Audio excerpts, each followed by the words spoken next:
করছো বাবা? খাবার আসেনি এখনো? ঠিক আছে, কি খাবে তুমি?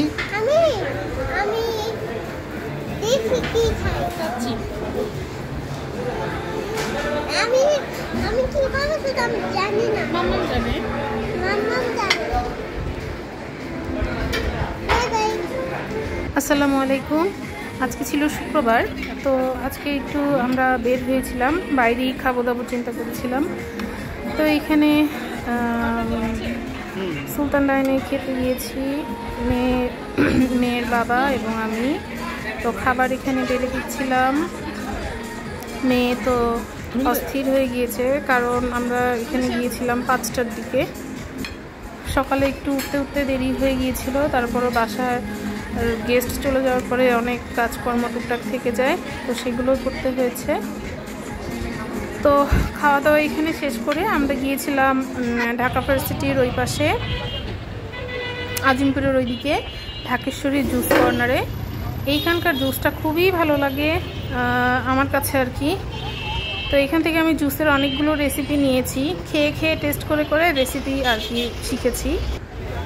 এই যে এখানে ছিল পেস্তার মিল্কশেক আর আতার মিল্কশেক, আর এত ভিড় ভাই রে ভাই। আমি এর আগেও যখন আসছি তখনও এমন ভিড় ছিল, আজকে তো ছুটির দিন আরও ভিড়।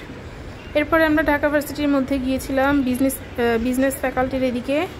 এখানে একটা ছোট পার্কের মতো আছে, এইখানে ঢুকে একটু ঘোরাঘুরি করে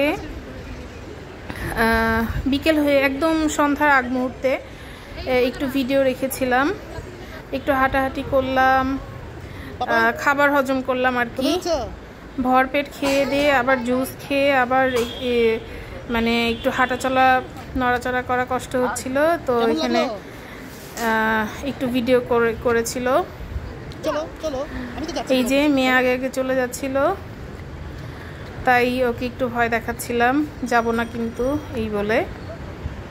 এরপরে আমরা আবার গিয়েছিলাম চা খেতে। চাটা খেয়ে নিয়ে একদম ফাঁকা রাস্তায় এই যে ভিডিওটা করেছি। তো এই ছিল আজকের ভিডিও। ছুটির দিনে এই রাস্তা ঘুরতে আমরা আবার চলে আসছি। লাস্টের এইটুকু শুধু ভিডিওই রেখেছি। দেখার জন্য থ্যাংক ইউ।